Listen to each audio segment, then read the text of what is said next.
Welcome. It is Unfiltered. Yes, we've just finished Monday Club. Now we're going to start Unfiltered, and we're going to talk about anything and everything. That's what Unfiltered is about. We're going to shoot the shit on whatever's out there. What's out there?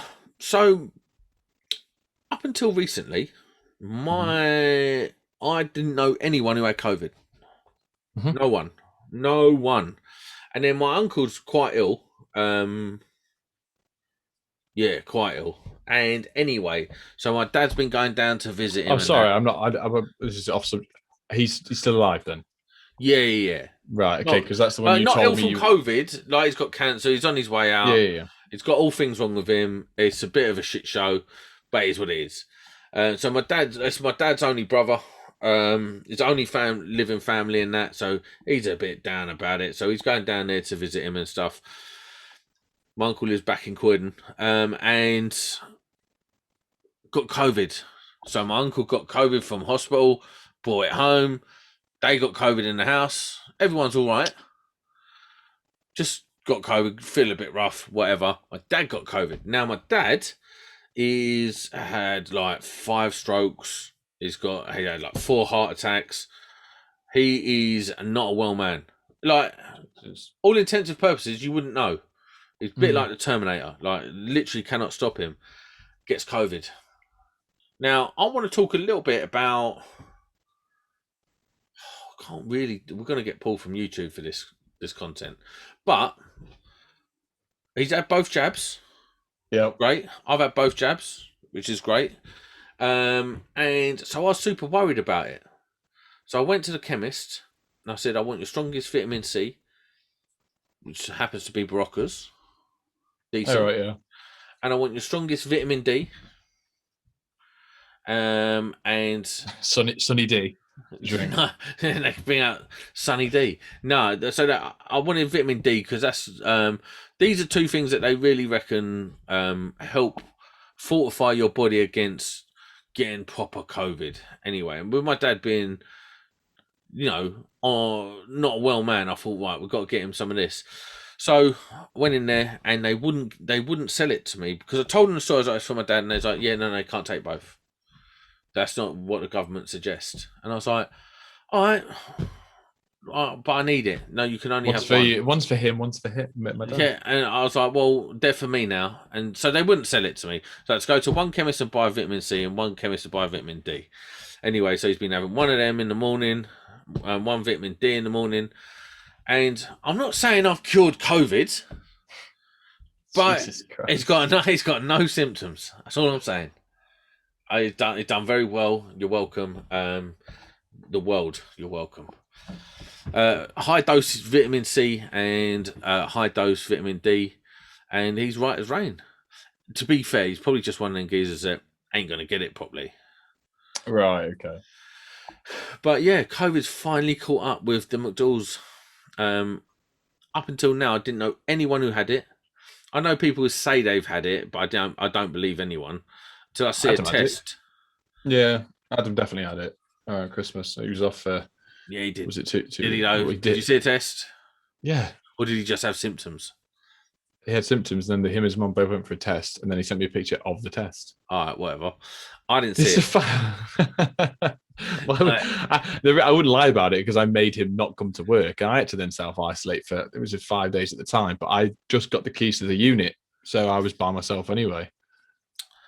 So yeah, and my mum got it first, and I was like, she'll be alright, because my mum's like a medical marvel. Like I swear, she just all she's ever done is sit down and not do much, and she's never had anything wrong with her life. Oh, is that where you get it from? Yeah, definitely. Me and my mum are peas in a pod. We can literally sit there and watch TV all day.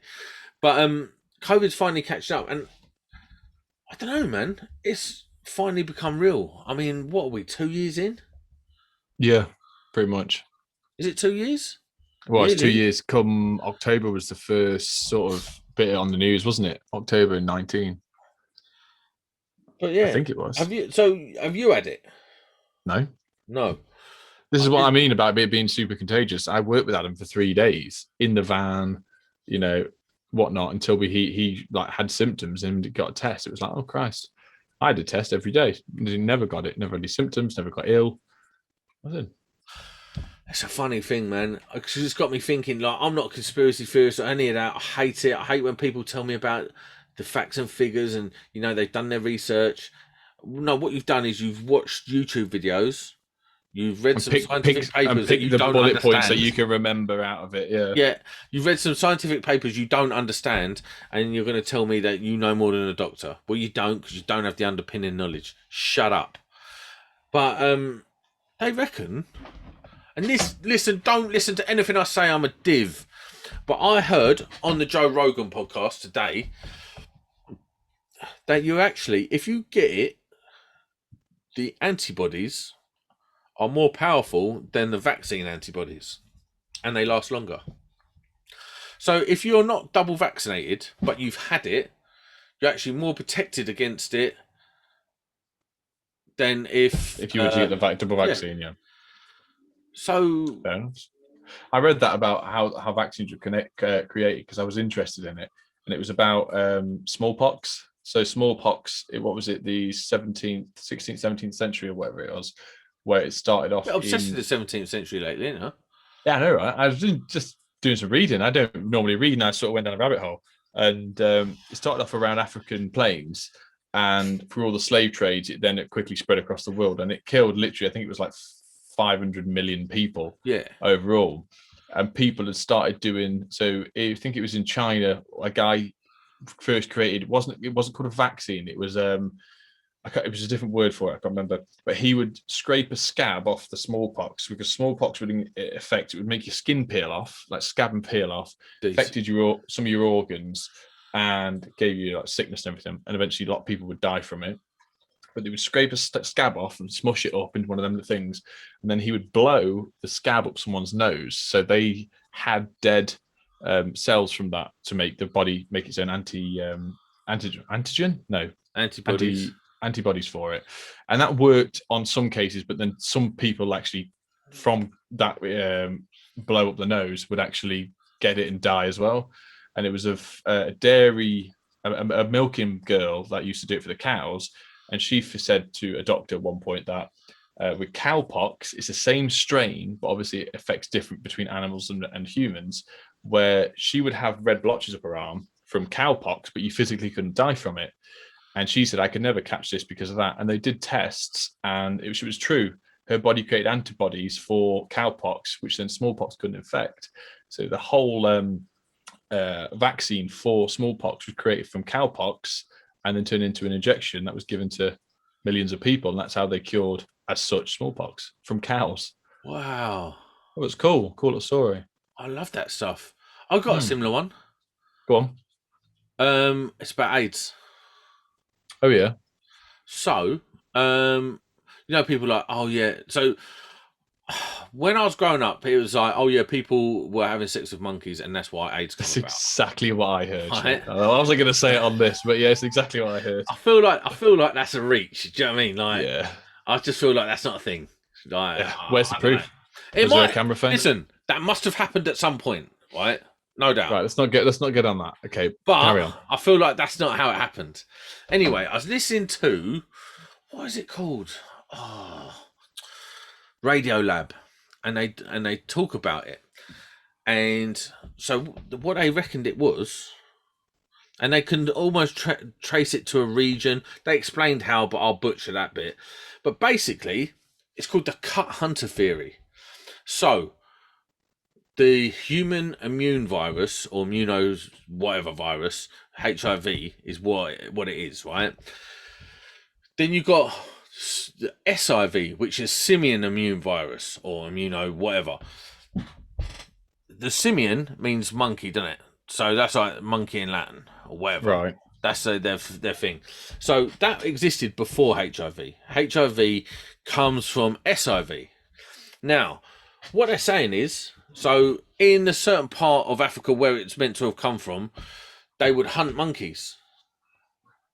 And so the hunter's gone into the woods, he saw a monkey, boom, shot it with an arrow, got it down. Now he's butchering it, getting it all out.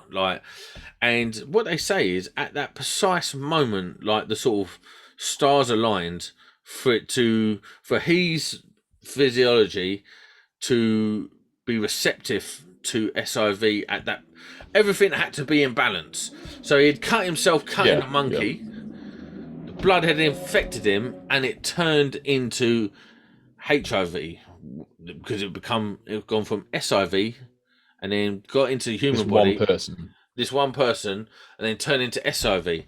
Now, turn into HIV, and then he would then take his wares and go to a village where, bam, he's a guy. He's brought back a monkey. Look, girls have got a monkey. Bang, he's getting some nookie tonight.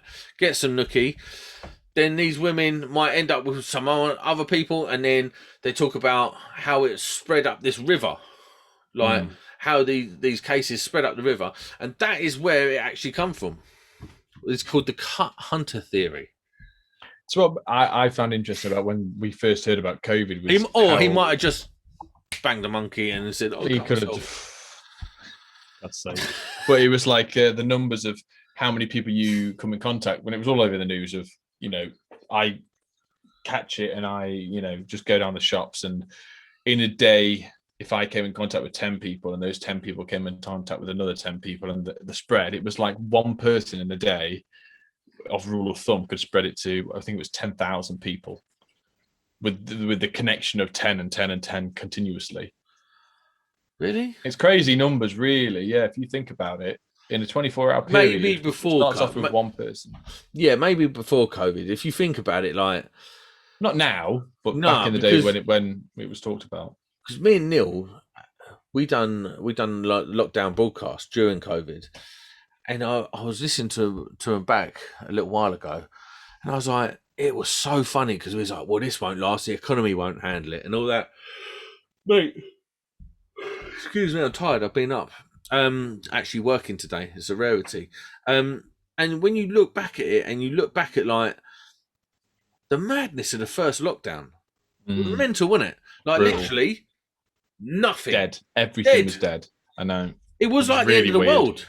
But even, like, to start with, I was like, oh, what's this rubbish? And wasn't really that bothered. And then it came to like one day when they announced stuff on the news, and we were like, shit. Like shit. And then that's when I stopped going to work, and the other half had to do a few extra things where she was working before it shut down. And we were like, shit. Like, looking outside, look at the news, look at all the pictures on all the news reporters with a helicopter, and just the roads, no one on it. You go, if I had to nip to Tesco down the road, you go there and be like, there is no one here. And I was like, it's almost like Christmas Day. If you get up early, you got to travel somewhere Christmas Day. Yeah, but it was, and there's no one more there. Dead than that. It was more. Oh dead. yeah. It was very odd, and it was the headspace for it all. Like, even I must admit, like, I was a bit like, this is a bit scary, really, to think. Because what made me laugh is I saw a picture on Facebook ages ago. It was saying, just to let you all know, this was one of the first pictures the news released of how COVID affects you. And it was I think it was a Chinese person in the middle of the street that had just dropped over dead. And the police were walking around, and like people were just like dropping over dying. And we remember seeing that thinking, shit, like, like, this is no joke. And now you look at it and go, it was obviously fake. It was just the way they took a picture, and we were all like, wow, well, if it gets you that quick. Well, there's this other thing, isn't there? It's like, oh, I forgot what I was going to say now. I had something really good to say then. Oh, so good. So good. Oh, no, this is it. So what happened was, we got locked down. About a week into the lockdown, there was this internet, a WhatsApp voicemail going around.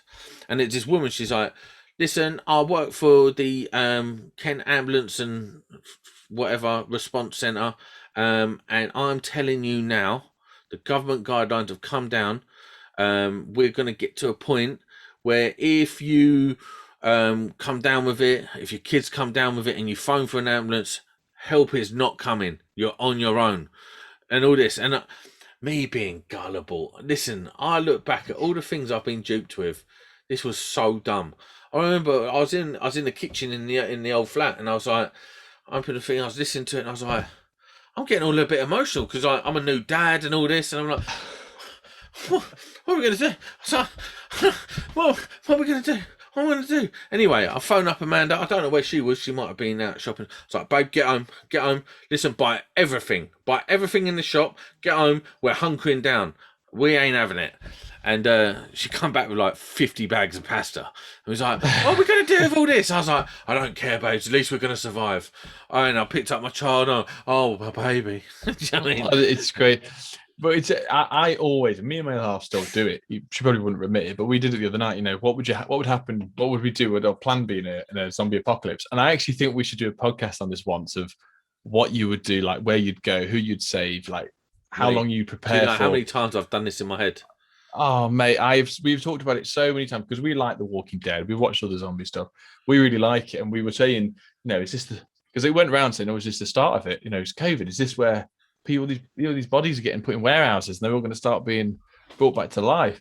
And we were just having a chill mag about what we'd do and growing through it in the veg. Listen, I'll tell you what I do. It's simple. Cool. I'll get in my car. Like the day it breaks out, I get in my car and I drive fast down to Ramsgate Harbour. I'm running into people and smashing up stuff. Me and my family get into Ramsgate Harbour. I've got my sword, I've got my knives, I've got my bow and arrow. Listen, I'm commandeering a boat. I'm killing whoever's on it. I'm getting on that boat, and I don't even know how to drive a boat. I'll figure it out. And I'm just going to get on the boat. Do you drive a boat or do you captain a boat? You don't drive a boat. I know. Listen. I'll make that boat go where I want it to go. Yeah, that's fair. That's fair. I love you get on a boat and it's got a sail. Fuck. Yeah, no, I'm not getting a sailboat. Yeah, but mind you, I might get a sailboat with a motor just because run out of juice. At least you've got a sail. Don't know, but I'm sure Google will still be going. Right, I'm for sure a while. I could talk about. We should write this down. Let us know below if you lot want this, because I'm real game. Like you and me spend a couple of hours writing down and planning it and then telling our stories to people like properly. And then you just go and listen, you don't have to go far. You just have to go outside the harbour wall. Or you could stay just inside the harbour wall, but away from it, so zombies can't jump onto your boat. You could sit in the middle. You can ride it out in a boat. And then if there's like pirates come in, you could quickly go back on land, or you could shoot off around the corner. Do you know what I mean? And then that's what I'll do. I'd definitely a boat scenario. Yeah, we've said the same. There's a big reservoir near us around the corner, so you got fresh water. There's a forest next to it. There's a deer in it. So what are you going to do? What are you going to do in the forest? And what are you going to do with a deer? You ain't even got a bow and arrow. What are you going to do? Throw sticks at it? I know you're dumb. Adam's, well, I not anymore, but I used to have gun licenses, but they expired, so we sold all of them with my dad. But Adam's, him and his dad both got firearms licenses. Just go, Adam, help a bro out. But what if he's already like a zombie running around his house? That's it. You can't. Then I'll kill him.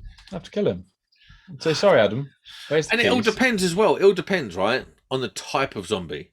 I know. Right. We've always said that if it's 28 days later zombies, you got problems. Yeah, or I Am Legend zombies. Oh, I Am Legend zombies are the worst. Yeah. Followed by 28 days later zombies. Yeah. If you're talking about Walking Dead zombies, yeah, easy. Listen, easy. Don't need a gun. Need a big stick. That's what you need. No, what you want is people think the samurai sword is a good one. But yes, unless you've got a genuine samurai sword that is sharpened by a master,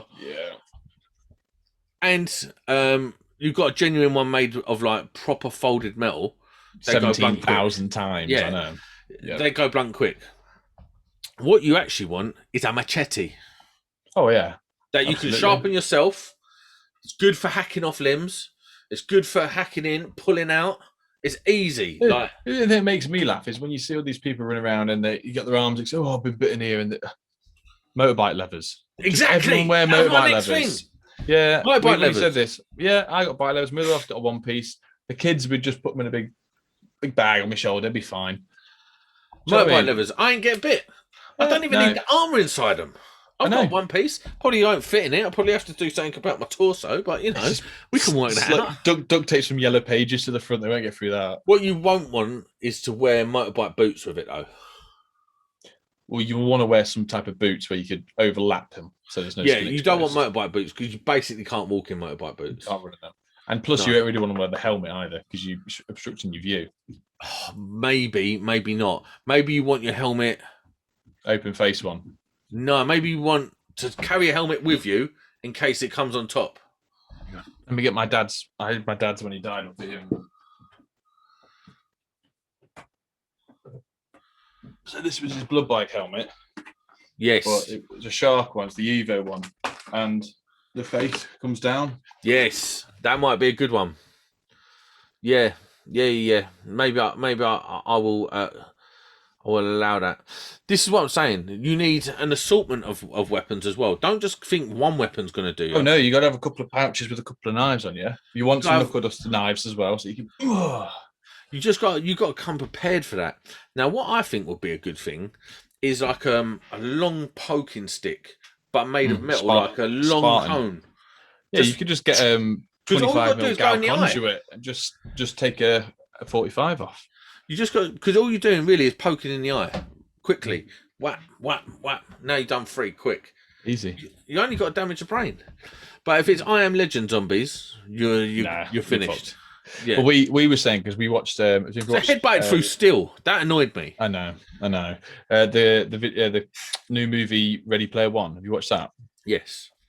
So the same theory behind that as such with living in a VR world, but you're living a zombie apocalypse in not so much in real time, but you could live in a bit faster pace where things progress. So you could spend 6 hours on the game in real life, but in the game it could be 3 months or something.